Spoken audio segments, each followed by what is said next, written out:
हमारे देश में सुप्रीम कोर्ट ने बार बार यूनिफॉर्म सिविल कोड को लेकर जो चर्चा की है, अनेक बार आदेश दिए हैं,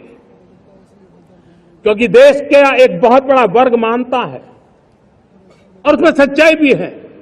कि जिस सिविल कोड को हम लेकर के जी रहे हैं वो सिविल कोड सचमुच में तो एक प्रकार का कम्युनल सिविल कोड है, भेदभाव करने वाला सिविल कोड है। ऐसे सिविल कोड से जब संविधान के 75 वर्ष मना रहे हैं और संविधान की भावना भी जो हमें कहती है करने के लिए, देश की सुप्रीम कोर्ट भी हमें कहती है करने के लिए, और तब जो संविधान निर्माताओं का सपना था उस सपने को पूरा करना हम सबका दायित्व है। और मैं मानता हूं इस गंभीर विषय पर देश में चर्चा हो, व्यापक चर्चा हो, हर कोई अपने विचारों को लेकर के आए और उन कानूनों को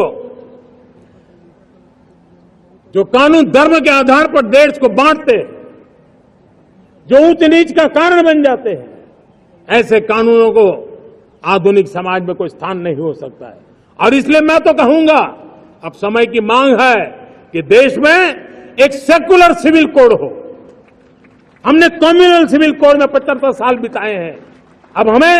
सेक्युलर सिविल कोड की तरफ जाना होगा और तब जाकर के देश में धर्म के आधार पर जो भेदभाव हो रहे हैं, सामान्य नागरिक को जो दूरी महसूस होती है, उससे हमें मुक्ति मिलेगी। मेरे प्यारे देशवासियों,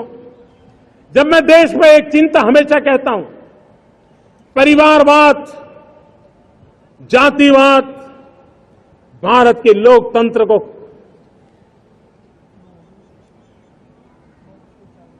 बहुत नुकसान कर रहा है।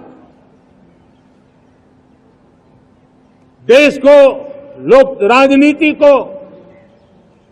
हमें परिवारवाद और जातिवाद और फिक्र हमेशा मेरे साथ रहता है। भूषण ज्वेलर्स, अनमोल रिश्तों के लिए।